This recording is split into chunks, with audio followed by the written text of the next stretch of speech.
Hello बच्चों, welcome to S R classes. तो बच्चों, अभी का ये वीडियो बड़ा महत्वपूर्ण है जिसमें मैं आप लोगों को लघुतरीय प्रश्नों के बारे में बताऊंगा। कुछ ऐसे प्रश्न जिनके एग्जाम में बनने की पूरी पूरी संभावना है और कई बार वो एग्जाम में बन भी चुके हैं। एंड तक देखिएगा, बहुत फायदा होने वाला है बच्चों। तो पहला प्रश्न है कि अवक्षेपण अभिक्रिया से आप क्या समझते हैं। तो वैसी रासायनिक अभिक्रियाएं जिसमें कोई प्रतिफल ठोस के रूप में विलयन से पृथक हो जाता है उसे अवक्षेपण अभिक्रिया कहते हैं। मतलब कि एक ऐसा रासायनिक अभिक्रिया हो जिसमें बनने वाला जो प्रतिफल है ना, उसमें से कोई एक प्रतिफल ठोस के रूप में विलयन से क्या हो जाए, अलग हो जाए, उसे हम अवक्षेपण अभिक्रिया कहते हैं। इसका उदाहरण भी अगर आप लिख देते हो तो फिर पूरा का पूरा नंबर आपको मिलेगा।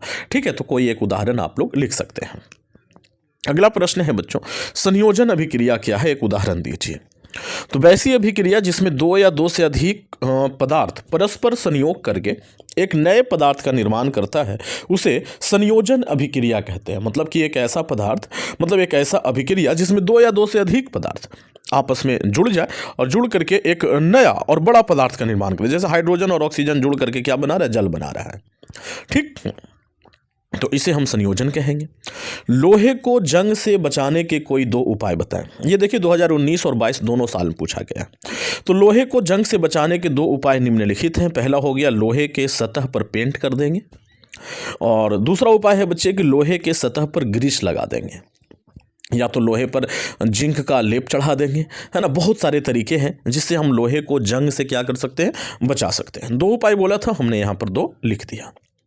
अगला प्रश्न है बच्चों कि प्रतिस्थापन अभिक्रिया से आप क्या समझते हैं। प्रतिस्थापन अभिक्रिया से आप क्या समझते हैं। तो वैसी अभिक्रिया जिसमें किसी यौगिक के अणु का एक परमाणु या परमाणुओं का समूह बिना परिवर्तन के विस्थापित हो जाते हैं उसे प्रतिस्थापन अभिक्रिया कहते हैं। जैसे कि एक यौगिक था बच्चों, कॉपर सल्फेट, इसमें से आपका जो कॉपर है ना वो विस्थापित हो गया, उसके स्थान पर कौन आ गया, लोहा आ गया।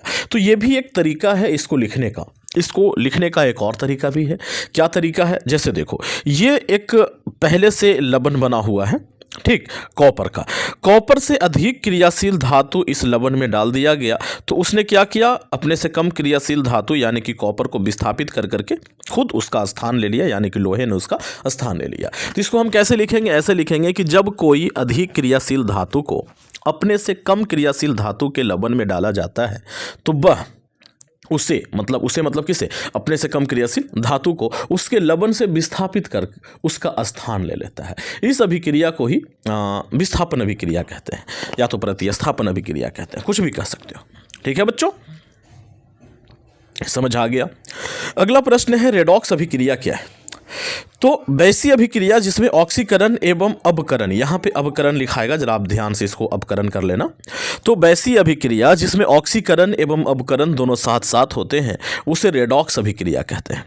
ठीक, एक ऐसा अभिक्रिया बच्चों जिसमें ऑक्सीकरण और अपकरण दोनों साथ साथ हो रहा हो उसे हम क्या कहेंगे, रेडॉक्स अभिक्रिया कहेंगे। जैसे देखो, कॉपर ऑक्साइड है, इसने हाइड्रोजन से अभिक्रिया करके कॉपर और जल बनाया। अगर आप देखोगे तो कॉपर में से ऑक्सीजन हट गया है। पहले यहाँ पर कॉपर ऑक्साइड था, अब केवल कॉपर बचा, तो ऑक्सीजन का हटना अपकरण कहलाता है। और यहाँ पर पहले हाइड्रोजन अकेले था, अब हाइड्रोजन के साथ ऑक्सीजन जुड़ गया। तो जब किसी के साथ ऑक्सीजन जुड़ता है ना तो उसे ऑक्सीकरण कहते हैं। तो कॉपर ऑक्साइड का अपकरण हो रहा है, हाइड्रोजन का ऑक्सीकरण हो रहा है, दोनों साथ साथ हो रहा है, इसीलिए हम इसे रेडॉक्स कहेंगे। तो वैसी रासायनिक अभिक्रियाएं जिसमें ऑक्सीकरण और अपकरण दोनों साथ साथ हो उसे हम रेडॉक्स अभिक्रिया कहते हैं। अगला प्रश्न है बच्चों, विकृति गंधिता का क्या अर्थ है। तो तेल या वसा से युक्त खाद्य पदार्थ, ध्यान से सुनिएगा कि तेल या वसा से युक्त खाद्य पदार्थ अपचयित उपचयित होकर, उपचयित मतलब ऑक्सीकृत होकर के, है ना, ऑक्सीजन के संपर्क में आकर अपना स्वाद एवं गंध को बदल लेता है। यह घटना विकृति गंधिता कहलाती है। मतलब कि तेल या वसा से युक्त कोई भी खाद्य पदार्थ को अगर आप ऑक्सीजन के संपर्क में रख देते हो तो वो ऑक्सीजन से अभिक्रिया करके क्या कर लेता है बच्चों, अपना स्वाद और गंध दोनों बदल लेता है, अपीर्य हो जाता है, खाने योग्य नहीं रह जाता। यह घटना ही क्या कहलाता है जी, विकृति गंधिता कहलाता है बच्चों। अगला प्रश्न है, संक्षारण क्या है और इसके रोकने के उपाय बता दीजिए।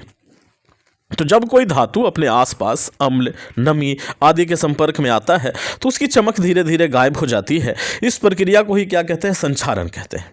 कि कोई भी धातु है, अपने आसपास पानी है, अम्ल है, नमी है, इन सब के संपर्क में आकर के मतलब धीरे धीरे अपना चमक खो दे, तो यह क्रिया क्या कहलाता है, संक्षारण कहलाता है। संक्षारण रोकने के उपाय क्या हैं बच्चों। तो धातु की सतह पर पेंट कर देंगे, धातु की सतह पर गैल्वेनीकरण कर देंगे। गैल्वेनीकरण का मतलब होता है जिंक का परत चढ़ा देना, या धातु की सतह पर ग्रीस लगा देंगे। ये सब क्या है, संक्षारण रोकने के उपाय हैं बच्चों। ठीक, उम्मीद करता हूं कि आप लोगों को पूरा समझ आ रहा होगा। ठीक है ना। अगला प्रश्न है बच्चों, जिंक को आयरन सल्फेट के विलयन में डालने पर क्या होगा। तो जब जिंक को आयरन सल्फेट में डाला जाता है तो जिंक आयरन के घोल को विस्थापित कर देता है। ठीक, जैसे देखो, जब जिंक को आयरन सल्फेट, ये आयरन सल्फेट है, उसमें हमने जिंक को डाला, जेड यहाँ पर एन छोटा होगा, जिंक को डाला तो ये क्या बनेगा, ZnSO4 बनेगा, और Fe जो है वो क्या हो जाएगा, बाहर हो जाएगा, क्योंकि Fe जो है ना वो जिंक से कम क्रियाशील है, तो जिंक उसको क्या करेगा, मार पीट के उसके विलयन से भगा देगा। ठीक, ये एकल विस्थापन अभिक्रिया का एक उदाहरण है बच्चों। श्वसन क्रिया को ऊष्माक्षेपी अभिक्रिया क्यों कहा जाता है। तो श्वसन क्रिया के दौरान हमें ऊर्जा एवं ऊष्मा प्राप्त होता है। श्वसन क्रिया से हमें ऊर्जा और ऊष्मा दोनों प्राप्त होता है, इसीलिए श्वसन क्रिया को ऊष्माक्षेपी अभिक्रिया कहा जाता है। ठीक ना, मतलब एक ऐसी अभिक्रिया जिसमें ऊष्मा निकले, ऊष्मा का उत्सर्जन हो, उसे ऊष्माक्षेपी कहते हैं। और चूंकि श्वसन क्रिया में ऐसा होता है, ऊष्मा बाहर निकलता है, तो हमें उसे ऊष्माक्षेपी कहने में क्या एतराज हो सकता है, कोई एतराज नहीं होगा। ठीक है ना। जब लोहे की कील को कॉपर सल्फेट के विलयन में डाला जाता है तो विलयन का रंग क्यों बदल जाता है, ये प्रश्न है बच्चों। तो देखो, जब लोहे की कील को कॉपर सल्फेट के विलयन में डुबाया जाता है तो विलयन का रंग नीले से बदलकर हरा हो जाता है, क्योंकि लोहा कॉपर की अपेक्षा अधिक क्रियाशील है, इसीलिए वह कॉपर को विस्थापित कर खुद उसका स्थान ले लेता है। ठीक है बच्चों। तो जो कॉपर सल्फेट था उसका रंग कुछ और होता है, और लोहा का जो सल्फेट बनता है उसका रंग कुछ और होता है। और जैसे ही हम लोहा डालेंगे कॉपर सल्फेट के विलयन में तो फिर लोहा का सल्फेट बन जाएगा। ठीक, इसीलिए रंग बदल जाता है। अच्छा, ऊष्माक्षेपी एवं ऊष्माशोषी अभिक्रिया में क्या अंतर है। तो जिस रासायनिक अभिक्रिया में उत्पाद के साथ साथ ऊष्मा भी निकले उसे ऊष्माक्षेपी कहेंगे, और जिस रासायनिक अभिक्रिया को कराने के लिए ऊष्मा का अवशोषण हो उसे ऊष्माशोषी कहेंगे। तो यही अंतर है कि एक अभिक्रिया में ऊष्मा निकलता है, दूसरे अभिक्रिया में ऊष्मा देना पड़ता है। ठीक है ना बच्चों, तो ये अंतर हो गया बच्चे। विस्थापन अभिक्रिया क्या है, उदाहरण दें। तो वैसी रासायनिक अभिक्रिया जिसमें कोई तत्व अपने से कम, वैसी, देखो ये थोड़ा सा सही नहीं लिखा हुआ, विस्थापन अभिक्रिया मैंने ऊपर करवा दिया है बच्चों। ठीक ना, ऊपर करवाया हुआ है। वैसे यहाँ पर मैं आपको बता दूं कि जब कोई अधिक क्रियाशील धातु को उसके कम क्रियाशील धातु के लवण के साथ पिलाया जाता है तो वह मतलब ज़्यादा अभिक्रियाशील धातु अपने से कम अभिक्रियाशील धातु को उसके लवण से विस्थापित कर देता है। इस घटना को ही विस्थापन अभिक्रिया कहते हैं। उसको आप ढंग से लिख लेना, यहाँ पर लिखने में थोड़ा सा मिस्टेक कर दिया है बच्चों। ठीक है। ओके, तो ये हो गया। अच्छा, द्विविस्थापन अभिक्रिया क्या है।